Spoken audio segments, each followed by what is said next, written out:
Okay, so we just looked at your TELPAS score. What did you make on reading? Advanced High. Advanced High. And 9-10 months ago, when you came to our classrooms, how much English were you reading? Nothing. Nothing. Hello, goodbye. Yes, good night, good morning. That's it. Okay. So what I think, I believe it because I know you, but I think this is very inspiring. For us as teachers, I think it's very inspiring, and also for their students to find out what happened in your classrooms, in your other classrooms, and on your own. How did this happen? What did you think you did? Okay, I think the most important part was when I come here, I knew that why I come. I leave my family, I leave my parents, my brother, and I want to do something. This is a sacrifice because I leave everything. I come here because I want a better life. So when I come here, I was focused. Okay, I want to achieve this thing. I want to work hard. I want to pay attention. I don't want to tie with somebody during the class. I want to pay attention. You have been a very focused student. So you're saying you had a mindset that was focused. Mm-hmm. So what does that mean for practically at night or after school? What did you do? Okay.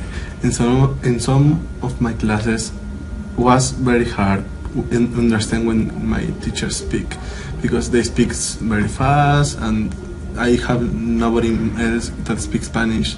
So sometimes I ask what is the homework, and they just didn't ask me. So I understand, okay, they don't want to help me. So what I could do, so when I come to my house, I try to find the lesson in internet. I search videos in YouTube. I search pages in internet. I try for myself to understand what my teacher speak during the day. Were you finding resources in Spanish so that you could understand the lessons? Yes. Okay, so you would go home and find resources in your native language, and then when you came back, you could understand your content classes. Yes, but that's not everything. When I study in my native language, after that, when I understand what is the theme, what is the lesson, okay, then I try to understand in English, because if I understand and if I only understand in Spanish, okay, I'm gonna understand that, but when I come again to my class, I don't want to understand anything. So okay, I understand what you're saying. If you got the concept, you would get it in Spanish, but then before you were finished, you would look at it in English, so you'd get some of the vocabulary, kind of, pre-teaching yourself. Yeah. So when you went into the classroom, you would understand more of the English being used. Yes, because I need to learn everything. I need to learn how is a multiplication in English, how is a rest, a sum, a division, everything. So when my teacher speaks, I can understand their words. So when I was in my house, I was learning in Spanish, and after that, when I understand, I can learn in English by myself. I reread the lesson that she gave to us, and then you can understand it. So you feel like that affected your English reading ability? Because I spend a lot of time reading in English, very, very much time reading in English, because that's the only way to remember.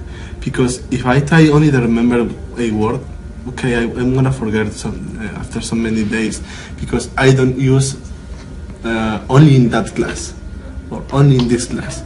But when I read and read and read, I remember the word and I can use it in different classes. That's fantastic. Do you read things for pleasure in English, or only history, biology, geometry content because you needed those for school? What do you mostly read? I read a lot of things. Okay, first I read a little bit in about history, about English, whatever in English. And after that, I try to watch a movie in English with subtitles. To, how can I say, to open my mind, to don't stress myself. So after that, I can retake another lesson, another. So you're a lot of your day trying to immerse yourself in English reading.